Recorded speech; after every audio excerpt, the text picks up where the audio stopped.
ورحمۃ اللہ تعالی وبرکاتہ۔ گلستاں کو لہو کی ضرورت پڑی، سب سے پہلے ہی گردن ہماری کٹی، پھر بھی کہتے ہیں مجھ سے یہ اہل چمن، یہ چمن ہے ہمارا تمہارا نہیں۔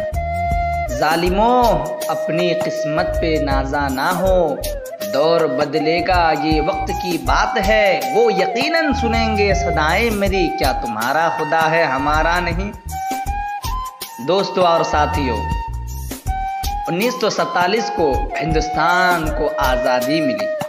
ہندوستان کو طویل جدوجہد کے بعد آزادی کی نعمت حاصل ہوئی، جس کے لیے ہمارے اسلاف نے زبردست قربانیوں کا نذرانہ پیش کیا، جان و مال کی قربانیاں دی، تحریکیں چلائی، تختے تار پر چڑھے، پھانسی کی پھندے کو جرأت و حوصلہ اور کمال و بہادری کے ساتھ بخوشی گلے لگایا، قید و بندگی کی صعوبتیں جھیلے اور حصول آزادی کی خاطر میدان جنگ میں نکل پڑے۔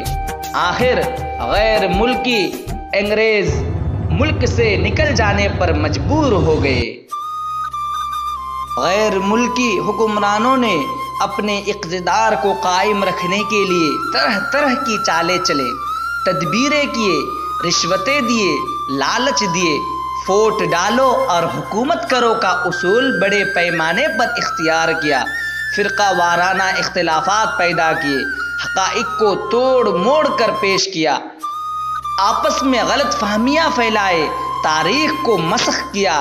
انگریزوں نے ہندوستان کے معصوم باشندوں پر ظلم و ستم کے پہاڑ توڑے اور ناحق لوگوں کو تختہ تار پر لٹکایا، ہندوستانیوں پر ناحق گولیاں چلائے، چلتی ریلوے پر اٹھا کر باہر پھینکا، مگر ان کے ظلم و ستم کو روکنے اور طوق غلامی کو گردن سے نکالنے کے لیے بہادر مجاہدین آزادی میں ان کا مقابلہ کیا اور ملک کو آزاد کر کے ہی اطمینان کا سانس لیا۔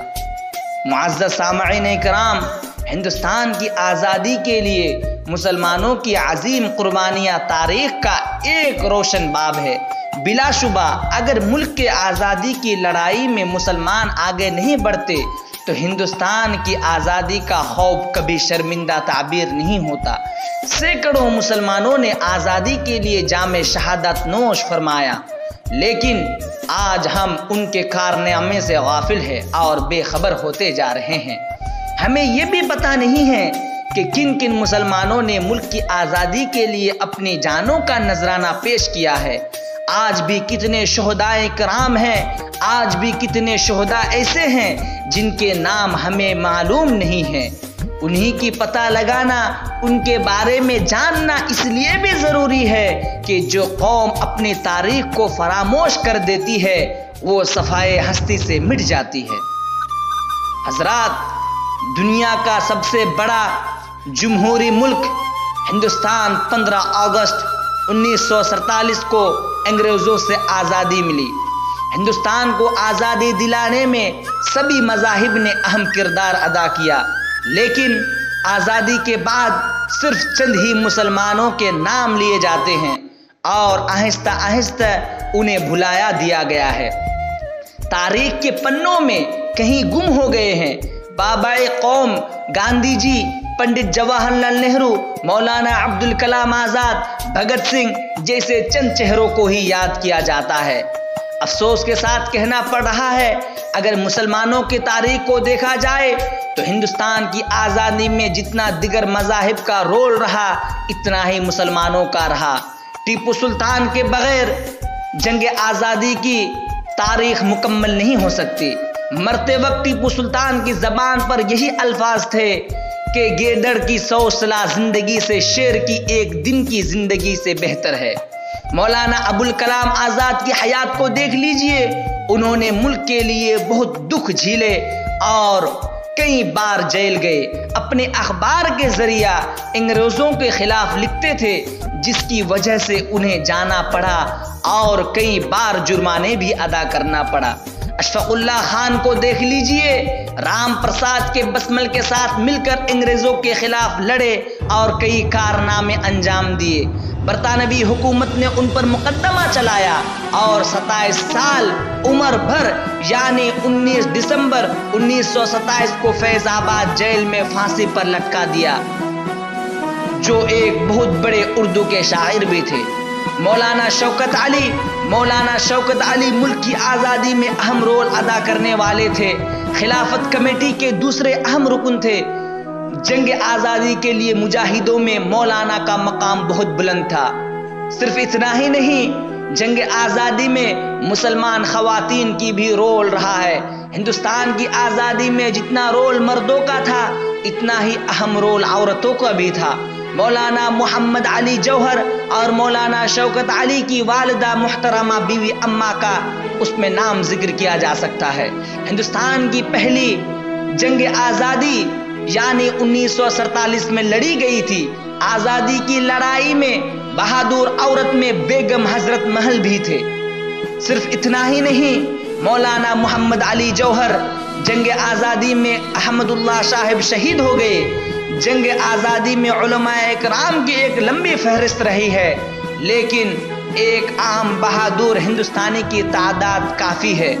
اسی طرح دوسرے احمد اللہ صاحب نے بھی ہندوستان کی آزادی کے لیے اپنے جان کو قربان کیا۔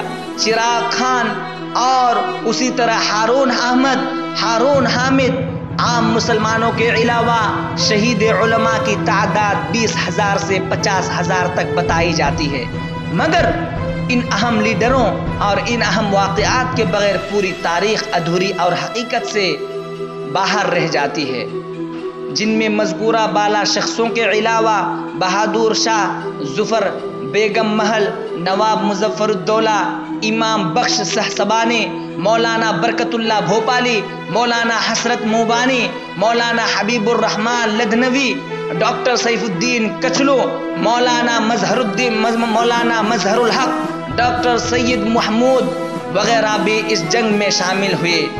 صرف اتنا ہی نہیں بلکہ شاہ ولی اللہ الدہلوی اور شاہ عبدالعزیز محدث دہلوی رحمۃ اللہ علیہ اور شاہ اسحاق محدث دہلوی رحمۃ اللہ علیہ اور ان کے شاگردوں کی محنت رنگ لائی، اور 1857 میں علماء کرام کی ایک جماعت تیار ہوئی۔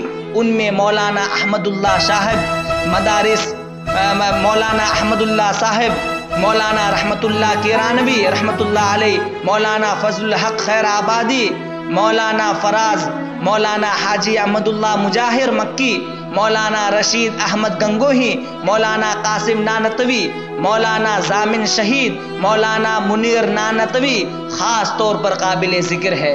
غدر کے زمانے میں مولانا فضل الحق خیر آبادی رحمت اللہ علیہ نے انگریزوں کے خلاف فتویٰ مرتب کرایا، جس پر علماء دہلی سے دستخط لے گئے، اور یہی فتویٰ مولانا کی گرفتار کا سبب بنا۔ جب مولانا پر مقدمہ چلا اور جہاد کے فتوے کی عدالت نے تصدیق چاہی، تو مولانا نے کھل کر کہا کہ فتویٰ میرا ہی مرتب کیا ہوا ہے، جس کی یاد دلوں میں تازہ اور تاریخوں کی نئی کتابوں میں محفوظ رہنی چاہیے۔ غرض ہر موقع پر مسلمانوں نے جنگ آزادی میں برابر شریک رہے، جن کو آج فراموش کیا جا رہا ہے۔ شاعر کا کیا خوب کہنا ہے، جب پڑا وقت گلستاں پہ تو خون ہم نے دیا، جب پڑا وقت گلستاں پہ تو خون ہم نے دیا، جب بہار آئی تو کہتے ہیں تیرا کام نہیں۔ حضرات، ہندوستان کی جنگ آزادی کے لیے مسلمان مردوں اور عورتوں کا بہت اہم رول ادا رہا ہے، اس لیے ہمیں ان کو فراموش نہیں کر سکتے۔ لہٰذا جس تاریخ کو آج مٹایا جا رہا ہے، مسلمانوں کو چاہیے اس تاریخ کو دوبارہ لائے، اس تاریخ کو دوبارہ لکھا جائے، اس تاریخ کو یاد کیا جائے، ان شہداء کرام کی تاریخ میں دستخط کیا جائے، اور انشاءاللہ اسی طرح ہمارے مسلمانوں کے نام کو روشن ضمیر کیا جائے انشاءاللہ۔